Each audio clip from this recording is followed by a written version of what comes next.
कक्षा 10 से कविता मनुष्यता, जिसके लेखक है मैथिली शरण गुप्त, भाग 5। 5 भागों में हमने कविता के जितने कालांश हम देख सके, उनका भावार्थ देखा, उनके शब्दार्थ देखे। अब कविता का आखिरी कालांश जो खड़ी बोली में आप आसानी से समझ पाए हैं, मैं एक बार पूरा गाकर सुना चुका हूँ। मैं अशोक सर से भी रिक्वेस्ट करूँगा कि लास्ट में आपको कविता अच्छे से गा के सुनाएं।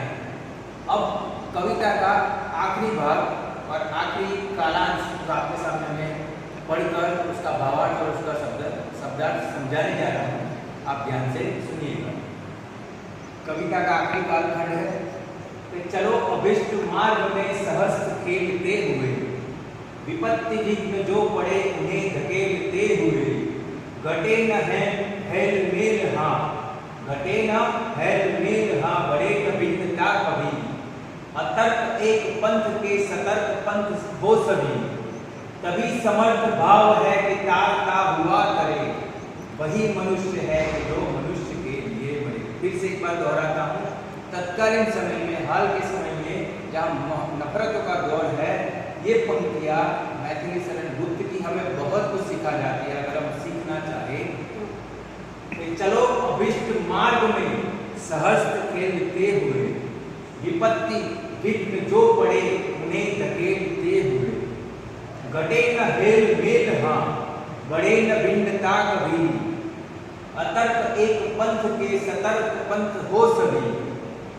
तभी समर्थ भाव है कि तारता हुआ करे, वही मनुष्य है कि जो मनुष्य के लिए। अब दो पंक्तियों का भावार्थ मैं आपको समझा रहा हूं। चलो अभिष्ट मार्ग में सहस्त्र खेलते हुए, विपत्ति विघ्न जो पड़े उन्हें धकेलते हुए। शब्दार्थ लेते हैं कि अभिष्ट मतलब इच्छित, मार्ग मतलब रास्ता, सहस्त्र मतलब अपनी खुशी के साथ, विपत्ति मतलब संकट, विघ्न मतलब बाधाएं। चलो अभिष्ट मार्ग में, अभिष्ट मतलब इच्छित, हमने जो स्वयं पसंद किया है, हमें जो स्वयं अच्छा लगता है, उस मार्ग में कैसे चलना है? सहर्ष खेलते हुए, खुशी के साथ। उस मार्ग में सहर्ष अपनी खुशी के साथ, जो हमने जो भी रास्ता चुना है, जिस समय जो हमें उचित लगा, जो भी हमें इच्छित मार्ग, हमारा पसंद किया मार्ग, उस पर हम सहर्ष अपनी खुशी के साथ खेलते हुए चलेंगे। विपत्ति, संकट, विघ्न, बाधाएं, जो भी तकलीफें हैं रास्ते में, जो तकलीफ आए, विपत्ति विघ्न जो पड़े उन्हें धकेलते हुए, उन्हें पीछे धकेलते। तो ये जो पंक्तियाँ अभी माहौल में अगर मैं कहना चाहूँ तो अभी कैसा माहौल है? कोरोना महामारी का। इस पे आप हमारे पास नहीं आ सकते, ना हम आपके पास आ सकते हैं। तो एक ही जरिया है कि हम ऑनलाइन आपको पढ़ा सकते हैं। पर जो क्लास में बैठ कर पढ़ने की मजा है, जो आपको मैं लाइव पढ़ा रहा हूँ उसकी मजा है, वो यहाँ नहीं मिल रही। मैं भी जानता हूँ और आप भी जानते हैं। पर ये मार्ग है अभी जो ऑनलाइन लेक्चर का या ऑनलाइन स्टडी का, वो हमने अपनी इच्छा से तय किया है। हमने अपनी इच्छा से और आपने अपनी इच्छा से स्वीकार किया है। तो उसके अंदर क्या है? हमें अपनी खुशी के साथ उसे देखना है, पसंद करना है। तो इसमें विपत्ति विघ्न बहुत आएंगे, जैसे कई सर आवाज़ नहीं आ रही है, फैन की आवाज़ आ रही है, ठीक से वीडियो नहीं दिखाई दे रहा है, सर आंखें दुखने लगती है, सर बहुत सारे वीडियो आ गए हैं, कुछ समझ नहीं आ रहा है, हमारे प्रश्नों के उत्तर आप तक पहुँचा नहीं पा रहे। ऐसे बहुत सारे प्रश्न आपके मन में आएंगे। और इस विपत्ति, इस संकट के समय में हमने ये जो मार्ग चुना है, जो आपके फायदे के लिए, और हम यही कर सकते हैं। इसीलिए अपने इच्छित मार्ग पर चाहे जितनी भी तकलीफ हो, सहर्ष विपत्ति और जितनी बाधाएं हैं, उसे कैसे दूर करोगे? अगर आप इच्छोगे कि ना हमें इसमें भी पढ़ना, हमें इसमें भी अच्छा रिजल्ट लाना है, तो विपत्ति विघ्न जो आप पीछे धकेलते जाओगे।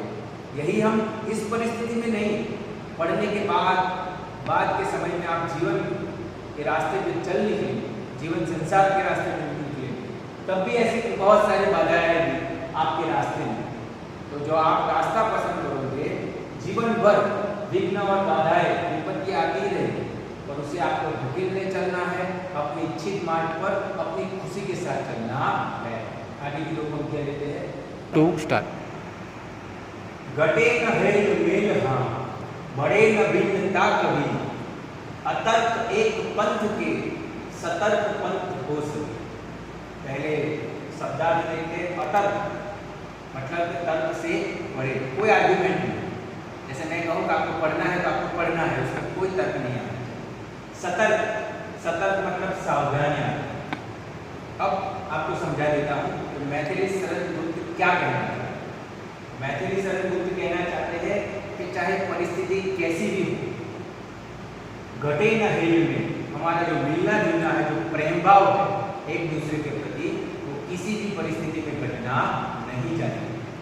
बढ़े न भिन्नता कभी, कि हम मिल भी ना पाए तब भी हमारे मन की दुनिया नहीं, चाहे हमारे मिलने की दुनिया हो जाए पर मन की दुनिया नहीं आनी चाहिए। तो मन की दुनिया नहीं आनी चाहिए। तो बढ़े न भिन्नता, भेदभाव नहीं होना चाहिए और मिलने मिलाने में कभी भी कमी नहीं आनी चाहिए।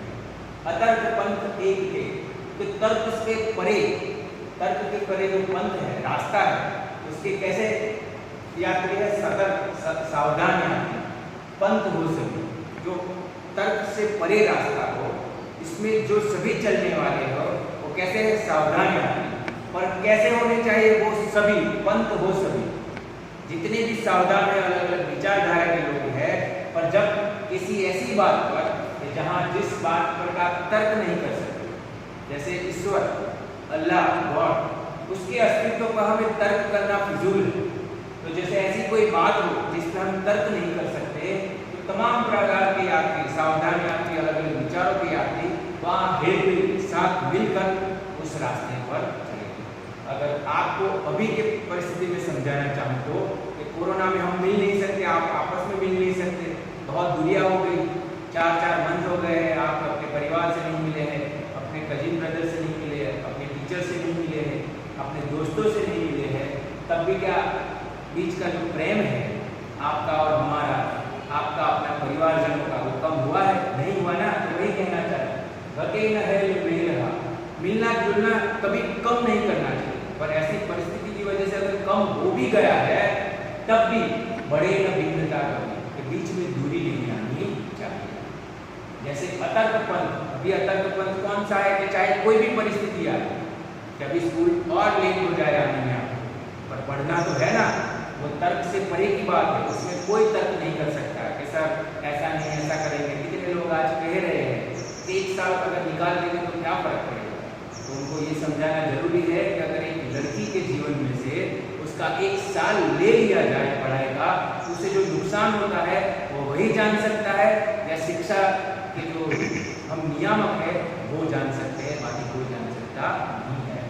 तो अतर्क पंथ, जैसे जिसमें तर्क ना कह सकते, मैंने ऊपर वाले की बात कही और यहाँ शिक्षा की बात कही। शिक्षा का पंथ कैसा है? अतर्क, जहाँ कोई तर्क नहीं है, आपको अभी शिक्षा लेनी है, चाहे आप ऑनलाइन लो, चाहे स्वयं लो, स्वाध्ययन से लो, पर लेनी है। तो वहाँ सतर्क, कितने बच्चे ऐसे होंगे नहीं ऐसा सर बहुत बहानेबाजी होगी, तो ऐसे बच्चों को मैं कह रहा हूँ कि अतर्क पंथ, आपका पंथ तर्क से परे है। शिक्षा का जो रास्ता है वो तर्क से परे है। तो अलग अलग विचारों वाले, अलग अलग सावधान यात्री इस पंथ पर एक ही सुर में चले। बस यही है, वास्तविक जीवन में भी ये लागू होता है और अभी की परिस्थिति में आप छात्रों के लिए भी ये पंक्तियाँ लागू होती है। आगे की पंक्ति देखते हैं, आगे की पंक्तियाँ, तो तभी समर्थ भाव है कि तार का हुआ करे, वही मनुष्य है कि जो मनुष्य के लिए मरे। ये पंक्ति बार बार कविता में आ रही है कि वही मनुष्य है जो मनुष्य के लिए मरे। तो पूरी कविता में विभिन्न विषयों को लिया गया कि मनुष्य किसे कहा गया, पर आखिर में तो एक ही सार निकलता है कि मनुष्य वही मनुष्य कह रहा है कि जिसके अंदर मनुष्य का जीवन है, जो दूसरों के लिए मरे, मतलब मुहावरा है, दूसरों के लिए जिए, अपनी कमाई का हिस्सा भी अगर वो दे सकता है ज़कात के रूप में, दान के रूप में, किसी को मदद की ज़रूरत है तो मदद देने को तैयार है, किसी का अच्छा करने का प्रयत्न करो। और लास्ट में मैं तो यही करूँगा कि अगर एक मनुष्य किसी की मदद नहीं कर सकता, किसी का अच्छा नहीं कर सकता, तो कम से कम वो किसी का बुरा ना सोचे, बुरा ना करे, तब भी वो मनुष्य कहलाने के लायक है। कि तभी समर्थ भाव है कि तार का होगा। समर्थ मतलब जो तारता हुआ तल, मतलब कि जैसे तारता मतलब तैरता हुआ तल। अगर कोई डूब रहा है तो अपनी जान पर खेलकर उसे बचाते हैं ना। तो ये जो जीवन का भवसागर है, वो खुद तो इस भवसागर को पार कर ही रहा है, इस जीवन के भवसागर को, पर अपने साथ जिन जिन को उसकी मदद की जरूरत है उन्हें भी वो साथ लेकर इस भवसागर को पार कर रहा है। तो समर्थ भाव, इसमें वही अर्थ है मनुष्यता में कि जीवन में खुद भी जियो, दूसरों को भी जीने दो, और जिन जिन को जरूरत है उनको सहारा दो और अपने साथ आगे बढ़ा लो। देखिए वही मनुष्य है जो मनुष्य के लिए मरे। और पूरी कविता मैंने पढ़ी, उसका भावार्थ मैंने समझाया। अब इसका भावार्थ हम एक बार पढ़ लेते हैं, इसके पीछे भावार्थ जो लिखा है एक बार पढ़ लेते हैं। आखिरी कालखंड में व्याख्या एक बार देख लेते हैं कि कवि कहता है कि मनुष्य को अपनी इच्छा से चुने हुए मार्ग में खुशी खुशी चलना चाहिए। रास्ते में कोई भी संकट या बाधा आए उन्हें हटते चले जाना चाहिए। मनुष्य को यह ध्यान रखना चाहिए कि आपसी समझ न बिगड़े और भेदभाव न बढ़े, उन्हें हटाते चलना चाहिए। इसको कवि कहता है कि मनुष्य को अपनी इच्छा से चुने हुए मार्ग में खुशी खुशी चलना चाहिए, क्योंकि तुमने जो मार्ग चुना है तुमने स्वयं चुना है, अपनी इच्छा से चुना है। अब उस मार्ग में कोई विघ्न आए, विपत्ति आए तो उन बाधाओं को हंसकर पार करना है, हटाते चलना है और आगे बढ़ना है। और आगे बढ़ते बढ़ते रास्ते में जितने और मिले उन्हें भी अपने साथ सहारा देते हुए लेकर चलना है। यही आपकी समझ। अगर हम एक ही रास्ते में चल रहे हैं तो बहुत सारी मिसअंडरस्टैंडिंग होती है, नादानियां में हम एक दूसरे के बारे में गलत सोचते हैं। तो वही जो आपसी नासमझ है उससे समझदारी में परिवर्तित करना चाहिए, और जो संबंध है बिगड़े हुए उसे सुधारना चाहिए या प्रयत्न करना चाहिए कोई संबंध ना बिगड़े और कोई भेद ना आए, और इन बिना भेदभाव या बिना संबंध बिगड़े सबको साथ में लेकर आपको आगे चलना चाहिए। यही भाव इस कविता का है। तो इस भाग 5 में मैंने कविता का आखिरी कालखंड भावार्थ समझाया, आपको कविता कही। और मैं चाहूँगा कि आप अपनी फेयर नोटबुक में पहले कविता लिखें, उसका भावार्थ लिखें, और आने वाले भाग में मैं उसके प्रश्नों के उत्तर PDF फाइल बनाकर आपको रखूँगा। तो प्रश्नों के उत्तर आपको फेयर नोटबुक में लिखने हैं, और आगे जितने भी चैप्टर चलाए गए उन सारे चैप्टरों में कविता है तो कविता लिखनी है, और फिर प्रश्नों के उत्तर लिखने हैं। अगर पाठ है तो सिर्फ आपको प्रश्नों के उत्तर लिखने हैं। और सारे 10th के बच्चों को मैं कहता हूँ, अगर किसी के पास किसी चैप्टर के प्रश्नों के उत्तर ना हो तो आपको हेल्पलाइन नंबर दिया है, उस पर आप मैसेज कर सकते हैं और मुझे कह सकते हैं कि सर इसके प्रश्नों के उत्तर हमें नहीं मिले हैं। तो मैं आने वाले वीडियो में चलाए गए जितने भी पाठ हैं उन सारे प्रश्नों के उत्तर की PDF फाइल रखूँगा, आप उसमें से कॉपी कर सकेंगे। आज के लिए बस इतना, धन्यवाद।